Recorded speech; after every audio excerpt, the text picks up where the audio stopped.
నమస్కారం. నిన్న తలుపులకు చెందిన rowdy sheeter Chinthakonda Krishna Reddy alias DK Babu alias Dikki Babu అనే అతన్ని క్రైమ్ నెంబర్ 10/2026 చీటింగ్ కేసులో కదిరి రూరల్ సిఐ నాగేంద్ర గారు రాక్కుంటపల్లి గ్రామం ఉక్కండి క్రాస్ పోయేదారిలో రాక్కుంటపల్లి గ్రామం సమీపంలో అరెస్ట్ చేయడం జరిగింది. దీనికి అరెస్ట్ యొక్క పూర్వపరాలు ఏమనగా, ఇతను అదే గ్రామానికి చెందిన ఒక వ్యక్తికి రాగిత్యము మహిమగల రాగిత్యం ఇస్తాను, అది సుమారు 2 కోట్లు చేస్తుంది, ఇది నీ దగ్గర పెట్టుకొని డబ్బులు అది 2 కోట్లు ఎవరైనా అమ్ముకున్నప్పుడు నీకు చాలా లాభం వస్తుంది అని చెప్తారు. అయితే చెల్లించేటప్పుడు 20 లక్షలు నా దగ్గర లేవు, ఉన్నంత అంటే అతను ఆ గ్రామానికి చెందిన వ్యక్తి 10 లక్షలు ఇస్తారు. 10 లక్షలు ఇచ్చినప్పుడు ఇటువంటి రాగిత్యం ఒకటి ఆయనకి ఇస్తారు.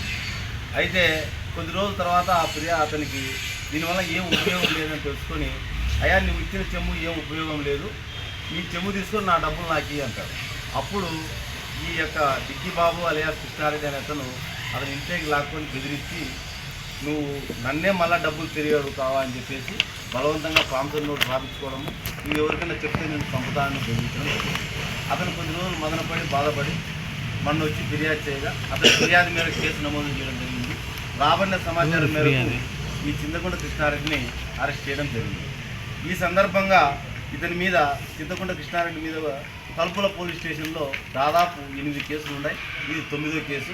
ఆ 8 కేసులలో కూడా ఒక కేసులో ఇతనికి శిక్ష విధించడం జరిగింది. ప్రజలందరికీ విజ్ఞప్తి ఏమనగా, ఈ విధంగా బ్లాక్ మ్యాజిక్ రాగి చెంబులు మహిమలు రాగి చెంబులు లేవు, ఇంకో మహిమ వల్ల డబ్బులు వస్తాయి, దురాశకు పోయి ఇటువంటి వాళ్ళు నమ్మి అనవసరంగా డబ్బులు పోగొట్టుకోవద్దని చెప్పేసి మా తరఫున విజ్ఞప్తి చేస్తున్నాం. డబ్బులు కష్టపడకుండా ఊరికే ఎవరికి రావు.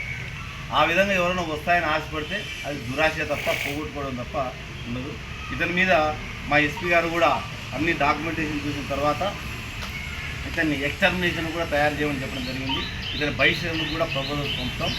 అరెస్టు సమయంలో ఇతని వద్ద నుండి 1,08,940 రూపాయల డబ్బులు, 3 సెల్ ఫోన్లు, 5 రాగి చెంబులు మరియు ఒక ఫార్చునర్ వాహనం కూడా ఈ కేసు సంబంధించి స్వాధీనం చేసుకోవడం జరిగింది.